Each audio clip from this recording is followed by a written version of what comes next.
대한민국은 사계절이 뚜렷한 아름다운 나라입니다. 하지만 최근 몇 년간 우리는 과거에 경험하지 못했던 이상기후 현상을 직접 목격하고 있습니다. 겨울에 매서운 한파, 숨막히는 여름 폭염, 예기치 못한 태풍과 홍수. 기후변화는 이제 더 이상 뉴스 속 이야기가 아닙니다. 이런 변화는 단순한 불편함을 넘어 우리의 생활과 안전을 직접 위협하는 현실이 되었습니다.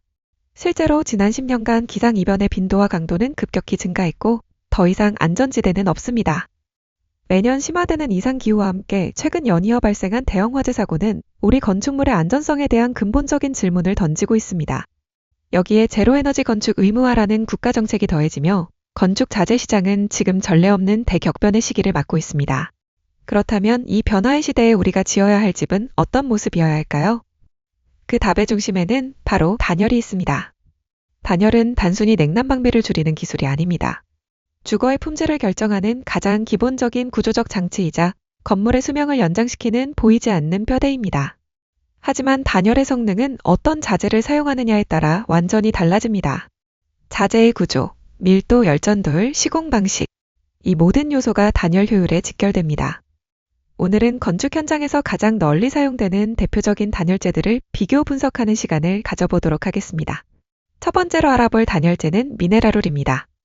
현무암이나 슬래그를 1500도 이상의 고온에서 녹여 만든 무기질 섬유 단열재로 불에 강하고 고온에서도 형태가 유지되는 대표적인 불연 단열재입니다.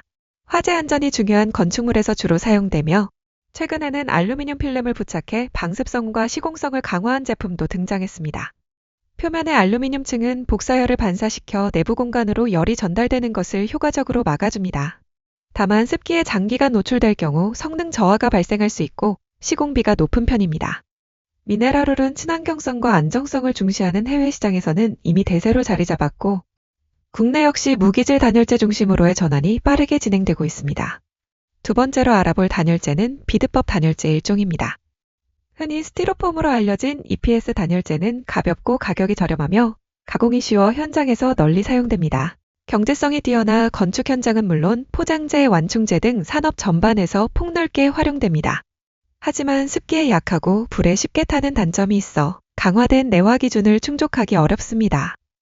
또한 장기간 사용 시 단열 성능이 떨어질 수 있으므로 안전성과 지속성을 고려해야 하는 건축물에는 주의가 필요합니다. 그럼에도 불구하고 화재 안전 의무 규제가 적용되지 않는 건축물이나 예산 절감이 우선되는 현장에서는 비드법 단열재가 여전히 경제적이고 효율적인 선택이 될 수 있습니다. 세 번째로 알아볼 단열재는 비드법 단열재 2종입니다. 비드법 단열재 일종의 단점을 보완한 가등급 단열재로 흑연 등 특수 성분을 첨가해 단열 성능을 15에서 20% 향상시킨 제품입니다. 색상은 회색을 띠며 같은 두께에서도 일종보다 높은 단열 효과를 기대할 수 있습니다. 가공성과 경량성은 그대로 유지하면서 더 얇은 두께로 동일한 단열 성능을 확보할 수 있다는 것이 큰 장점입니다. 하지만 여전히 습기와 불에 취약하며 압축 강도가 낮아 하중이 걸리는 구조 부위에는 적합하지 않습니다. 드라이비트나 스타코 같은 외단열 마감 공사에서 표준적으로 사용되는 단열재로 현장에서 매우 흔하게 활용됩니다. 네 번째로 알아볼 단열재는 준불연 비드법 단열재입니다. 기존 EPS 단열재의 화재 취약성을 개선한 제품으로 앞면, 뒷면, 측면 심재까지 모든 면에서 준불연 성능을 갖추고 있습니다. 경량성과 시공 편의성은 그대로 유지하면서 구조적 강도를 높였기 때문에 외벽, 지붕 등 화재 안전이 중요한 부위에 폭넓게 적용이 가능합니다. 단, 기존 2종 대비 열전도율이 다소 높아 두께를 늘려야 하고 가격이 상대적으로 높습니다. 그럼에도 불구하고 준불연 경질 우레탄 보드나 PF 보드에 비해 가격 경쟁력이 높으며 기존 비드법 단열재와 동일한 방법으로 시공할 수 있기 때문에 현장 효율성 면에서 여전히 큰 장점을 가지고 있습니다. 다섯 번째로 알아볼 단열재는 압출법 보온판입니다. 흔히 아이소핑크라고 불리는 압출법 보온판은 고분자 폴리스티렌을 발포하여 만든 단열재로 독립된 기포 구조 덕분에 습기에 매우 강하고 압축 강도가 높아 바닥이나 지하 구조물 등 하중이 걸리는 부위에 적합합니다. 비드법 단열재보다 열전도율이 낮아 습기와 단열 성능을 동시에 확보할 수 있습니다. 내습성과 구조적 안정성이 뛰어나 내단열용으로 인기가 높지만 가연성 소재이므로 화재 안전을 고려한 시공이 필요합니다. 또한 발포가스가 시간이 지나면서 빠져나가 장기 열 성능이 점차 저하되는 단점이 있기 때문에 장기적인 내구성과 안전성을 중시하는 프로젝트에서는 신중히 선택하는 것이 좋습니다. 여섯 번째로 살펴볼 단열재는 경질 우레탄 폼 보드입니다. PIR 폴리이소시아누레이트 심제로 만든 단열재로 얇은 두께만으로도 뛰어난 단열 성능을 제공합니다. 구조적 강도가 높아 지붕, 외벽, 지하 등 다양한 하중 부위에 사용이 가능합니다. 열전도율이 매우 낮아 건축물의 에너지 효율성을 극대화하며 태극은 고단열이 필수인 시장에서 주목받고 있습니다. 다만 가격이 상대적으로 높고 기본 PIR 보드는 화재에 취약하므로 준불연 성능이 필요한 경우 별도의 난연 처리나 마감이 필요합니다. 경제성과 효율성을 동시에 고려하는 고급 건축물에서 선호되는 단열재입니다. 7번째로 알아볼 단열재는 준불연 경질 우레탄 폼 보드입니다. 기존 경질 우레탄 폼의 우수한 단열 성능은 그대로 유지하면서 난연성과 내열성을 강화한 제품입니다. 화재 시 불길의 확산을 억제하고 유독가스 발생을 줄여 안전성을 높이면서도 얇은 두께로 높은 단열 효과를 발휘합니다. 다만 비드법 단열재나 압출법 보온판에 비해 가격이 다소 높은 편이며 피프보드에 비해 유독가스 발생량이 많다는 한계가 있습니다. 그럼에도 불구하고 화재 안전과 단열 성능을 동시에 확보해야 하는 건축물에서 가성비와 성능의 균형을 갖춘 현실적인 선택지로 평가받고 있습니다. 마지막으로 살펴볼 단열재는 PF보드 페놀폼입니다. 페놀 수지를 발포해 만든 고성능 단열재로 단열 성능과 내화 성능을 모두 갖춘 차세대 단열 솔루션으로 평가받습니다.